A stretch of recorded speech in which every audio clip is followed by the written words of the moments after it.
بسم اللہ الرحمن الرحیم۔ شروع اللہ تعالیٰ کے نام سے جو نہایت مہربان اور رحم کرنے والا ہے۔ محترم حاضرین، آج میں آپ کو 4 بھائی اور 4 دیگ کی ایک زبردست کہانی سناؤں گی۔ میری آپ سے مؤدبانہ گزارش ہے کہ ویڈیو کو اینڈ تک ضرور دیکھیں۔ پیارے دوستوں، ایک امیر آدمی تھا جس کے پاس بے شمار دولت تھی اور بڑی جاگیر کے ساتھ ساتھ پالتو جانور بھی بہت تھے۔ اس امیر شخص کے ہاں 4 بیٹے تھے۔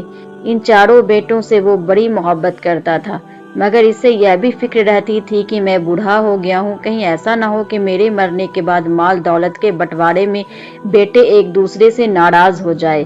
اتفاق کی بات یہ تھی کہ وہ کچھ دنوں کے بعد وہ امیر آدمی ایسا بیمار پڑا کہ زندہ رہنے کی امید کم سے کم ہوتی چلی۔ اس نے تمام بیٹوں کو اپنے پاس بلایا اور خاص ملازم کو حکم دیا کہ 4 دیگوں کا انتظام کرے۔ بیٹوں کو بتایا کہ جب میں اس دنیا سے چلا جاؤں تو تم آپس میں مل جل کر رہنا، میل ملاپ میں بڑی برکت ہوتی ہے۔ میں نے تم چاروں کے لیے بہت کچھ چھوڑا ہے۔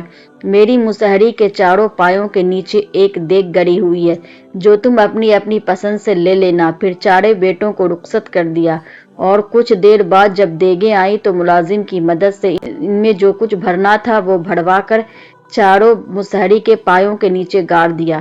جب امیر آدمی کو یہ احساس ہو گیا کہ اس کی آخری سانسیں ہیں تو بیٹوں کو پھر اپنے پاس بلایا اور کہا، پیارے بیٹوں، دھن دولت کے لیے اکثر بڑا خون خرابہ ہوتا ہے۔ میں نے اپنی ساری ملکیت 4 حصوں میں تقسیم کر دی ہے۔ تم میں سے ہر ایک حصے کے دیگ تمہیں مل جائیں گے۔ میرے لیے تم سب آنکھوں کے تارے ہو۔ میں چاہتا ہوں کہ آخری سانس لینے سے پہلے ہر ایک کو اپنا حصہ مل جائے۔ حالانکہ پہلے میں نے کہا تھا کہ یہ کام اس وقت ہو جب میں نہ رہوں۔ چاروں بیٹے نے گردن جھکا دی اور باپ نے سب سے پہلے چھوٹے بیٹے کو اپنے پسند کا پایا منتخب کرنے کو کہا۔ پھر دوسرے تمام بیٹوں نے بھی ایسا ہی کیا اور سب مطمئن ہو کر بوڑھے کے پلنگ کے ساتھ ہی لگ کر بیٹھے رہے تاکہ ان کے پیار بھری نظروں کے سامنے رہے۔ باپ کے انتقال کو جب اتنے دن بیت گئے کہ تمام رسمیں ادا ہو گئی، 40 کا اہتمام بھی سب بیٹوں نے مل کر بڑے شاندار طریقے سے کیا۔ دولت کی کمی نہ تھی، خیر خیرات کے سلسلے جاری رہے۔ آخر ایک دن سب بھائیوں نے فیصلہ کیا کہ اپنی اپنی دیگ کو دیکھا جائے کہ مرحوم نے کس کو کیا دیا ہے۔ چاروں نے اپنے اپنے حصے کی دیگ کو نکالا تو انتہائی حیرت ہوئی کہ ایک دیگ میں ہیرے جواہرات تھے، دوسرے سونے سے بھری ہوئی تھی، مگر تیسری اور چوتھی دیگوں میں کچھ نہ تھا سوائے اس کے کہ ایک میں مٹی بھری ہوئی تھی اور دوسری میں صرف ہڈیاں تھیں۔ جن بیٹوں کو ہیرے جواہرات اور سونے والی دیگیں ملی وہ بہت خوش نظر آئے۔ جن کے حصے میں مٹی اور ہڈیاں سے بھری ہوئی دیگیں آئی وہ بہت ناراض دکھائی دیے۔ انہوں نے ایسی دیگیں قبول کرنے سے انکار کر دیا اور پرزور الفاظ میں شکایت کرنے لگے کہ مرحوم باپ کا کہنا تو یہ تھا کہ ملکیت میں سب کو بہت کچھ ملے گا۔ چونکہ چاروں بھائی اپنے باپ کو انصاف پسند اور نیک دل خیال کرتے تھے، اس لیے آپس میں جھگڑنے کے بجائے یہ مناسب سمجھا کہ کسی عقل مند شخص کو تلاش کیا جائے جو یہ بتا سکے مٹی اور ہڈی والی دیگیں لے کر وہ کیا کریں گے۔ جب تلاش کرنے کے باوجود کوئی نہ ملا تو سب کو یہ خیال آیا کہ بادشاہ سلامت کے دربار میں ان کے باپ کی بڑی عزت تھی، اس لیے بہتر ہوگا کہ بادشاہ کے پاس جائے اور دیکھے کہ وہ اس بارے میں کیا کہتا ہے۔ جن کو بہت مال ملا تھا انہوں نے بھی یہی سوچا کہ بادشاہ سلامت بڑے عقل مند ہے، ہمارے 2 بھائی ملکیت سے کیوں محروم رہے، اس میں ضرور کوئی حکمت کی بات ہوگی، وہ 2 دیگیں مال اور دولت کے بغیر ہے۔ ویسے ابا جان نے تو ہم سب کو اپنی اپنی پسند کا فیصلہ کرنے کی اجازت دی تھی، اب یہ ہماری قسمت ہے کس کو کیا ملا اور کسی نے کچھ نہ پایا۔ چاروں بھائی پوری تیاری کر کے بادشاہ کے محل کی طرف چلے تو راستے میں دیکھا کہ ایک چہیتا شہزادہ گھوڑے پر سوار کہیں شیر اور شکار کو جا رہا ہے۔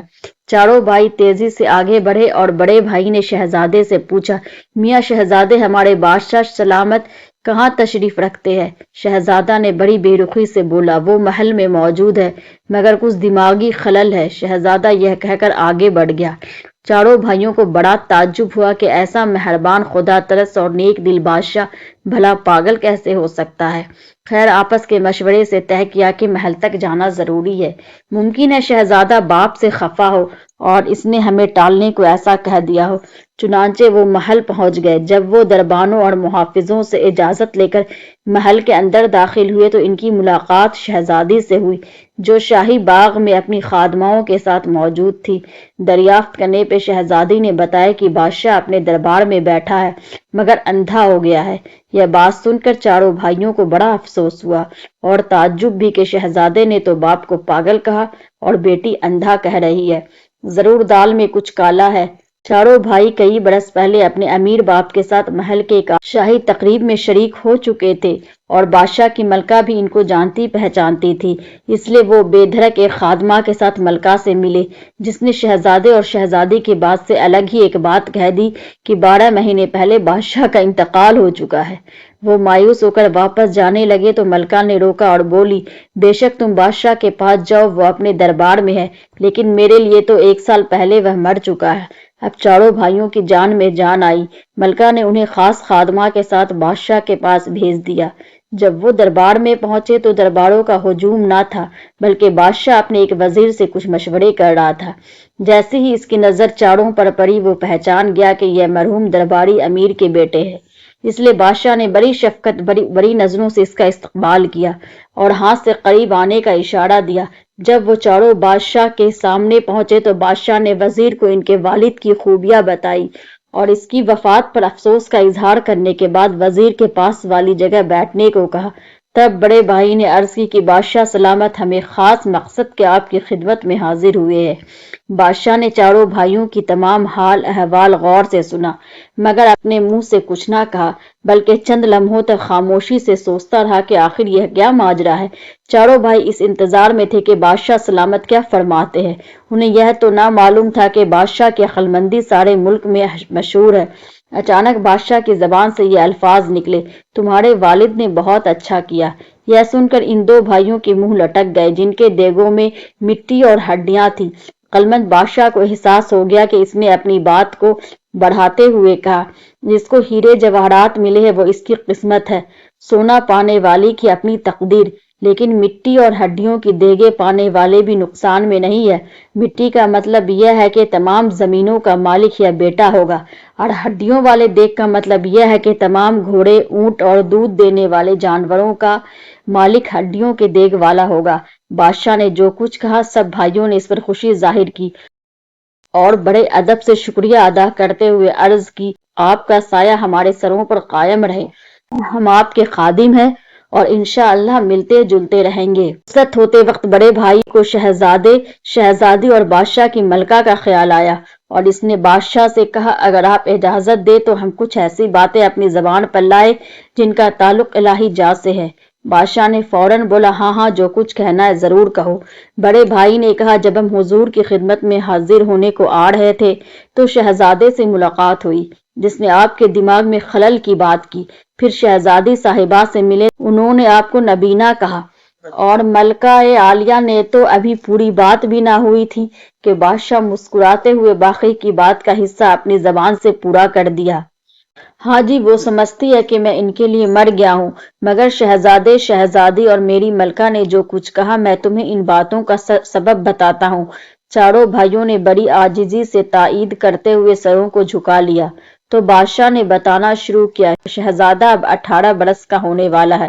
میں چاہتا ہوں کہ تعلیم اور تربیت میں جو کمی رہ گئی ہے وہ پوری ہو جائے، تخت و تاج اس کے سپرد کر اپنی باقی زندگی دردیشی میں گزاروں، مگر وہ تو ہتھیلی پر سرسوں جمانا چاہتا ہے، یعنی جلدی سے اس کی شادی کر دی جائے اور راج پاٹ بھی اس کے حوالے کر دیا جائے۔ میں ابھی ایسا نہیں کر سکتا اس لیے وہ مجھے پاگل سمجھتا ہے۔ شہزادی کا معاملہ بھی مجھے فکرمند رکھتا ہے، خیر سے وہ بھی جوان ہے، میں تلاش کر رہا ہوں کہ کوئی مناسب رشتہ مل جائے تو شہزادی کی شادی طے ہو جائے۔ اس کی تعلیم اور تربیت بھی میرے خیال میں ابھی ادھوری ہے، مگر شاید وہ یہ سوچتی ہے کہ جلد سے جلد میری شادی ہو جائے، اس لیے ناخوش رہتی ہے اور میری قدر نہیں کرتی۔ وہ مجھے روزانہ نظر آتی ہے مگر منہ سے کچھ نہیں بولتی۔ ملکہ نے کچھ کہا، وہ اس لیے کہ سال بھر پہلے ہم دونوں سیر و تفریح